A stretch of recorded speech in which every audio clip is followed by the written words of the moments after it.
जीवन कई चुनौतियों से भरा है। इनके दबाव से कई मौके पर लोग टूट जाते हैं। वह महसूस करते हैं कि जितनी समस्याएं सामने हैं उनका मुकाबला नहीं कर पाएंगे। कई मर्तबा लोग महसूस करते हैं कि पूरी दुनिया की सबसे ख़राब नौकरी या काम कर रहे हैं।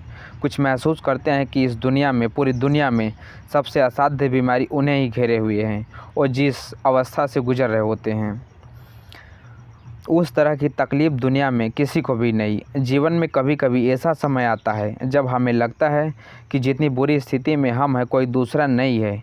एक लोक कथा के जरिए इस बात को हम समझते हैं। एक जंगल में एक संत रहते थे। लोग अक्सर अपनी समस्याओं का समाधान पाने के लिए उनके पास जाते थे। एक दिन एक महिला सलाह लेने के लिए उनके पास गई। संत ने कहा, मैं आपके लिए क्या कर सकता हूँ? महिला ने कहा, मेरे घर में कुछ ठीक नहीं चल रहा है। मैं एक झोपड़ी में अपने पति और 2 बच्चों के साथ रहती हूँ।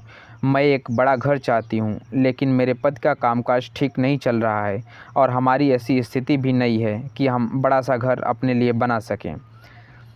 हमारा समय ख़राब चल रहा है। मेरे ससुर की नौकरी भी चली गई है और वो हमारे साथ रहने आ गए हैं।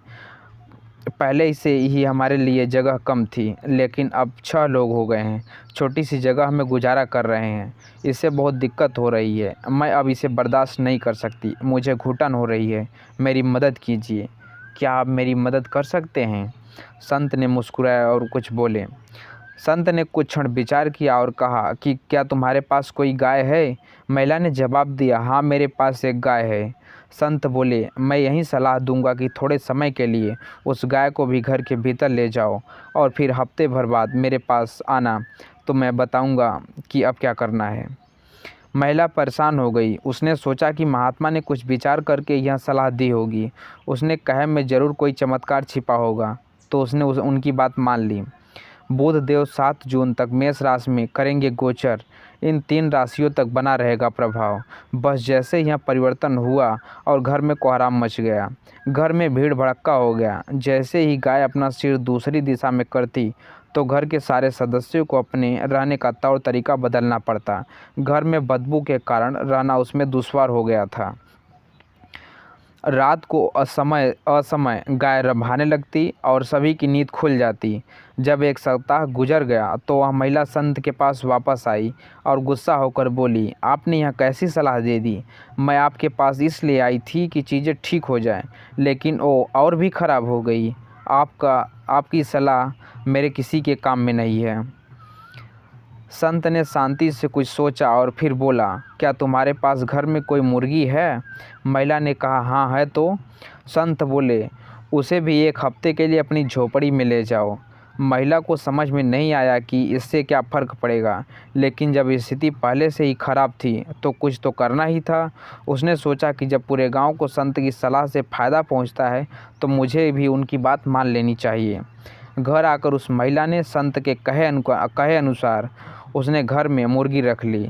कुछ दिनों के बाद मुर्गी ने अंडे दिए और पूरे घर में मुर्गियाँ हो गई। अब तो यह जगह बिल्कुल नरक हो गई। अगले हफ्ते वह महिला फिर संत के पास पहुंची और रोते हुए बोली कि लगता है आपका दिमाग खराब हो गया है। आपकी सलाह ने मेरा जीवन नरक बना दिया। अब तो उस झोपड़ी में रहना संभव ही नहीं है। गाय के कारण घर में पूरे पहले से ही बदबू आती थी। मुर्गियों ने जीना दुश्वार कर दिया है। घर के सभी लोग शिकायत करते हैं कि यहाँ रहना कितना कठिन हो गया है। खाना पीना सब कुछ दुश्वार हो गया है। मेरे पति अब रोज़ मुझसे झिकझिक करते हैं कि घर की क्या हालत हो गई है और कहते हैं कि यह मेरा ही किया धरा है। बताओ अब मैं क्या करूँ? संत ने कहा, पुत्री घर जाओ, आखिरी सलाह और मानो, गाय और मुर्गी को घर से बाहर कर दो। इस बार महिला ने सलाह इसलिए मान ली क्योंकि अब कुछ बदल रहा था। वह घर आई और उसने गाय और मुर्गी को बाहर कर दिया। 1 सप्ताह बाद वह महिला फिर संत के पास गई। उन्होंने पूछा, अब जीवन कैसा चल रहा है? महिला ने कहा, आभारी हूँ, आप बहुत बुद्धिमान हैं। अब जीवन बहुत शांतिपूर्ण हो गया है। संत मुस्कुराए। कहानी बताती है कि अक्सर हम अपनी स्थितियों से अप्रसन्न रहते हैं और सब चीज़ें भी खराब हो जाती है। हमें लगता है कि पहले की स्थिति ज़्यादा बुरी नहीं थी। हम स्थिति बना लेते हैं। आध्यात्मिक मार्ग पर आगे बढ़ते हुए हमें यह सीखने की ज़रूरत है कि हमारे साथ जो घटता है उसे स्वीकार करें। खुशी तभी होगी जब हम खुश रहना सीख लेते हैं, वरना इस दुनिया में कोई भी कहाँ प्रसन्न है। यह कहानी कैसी लगी प्लीज़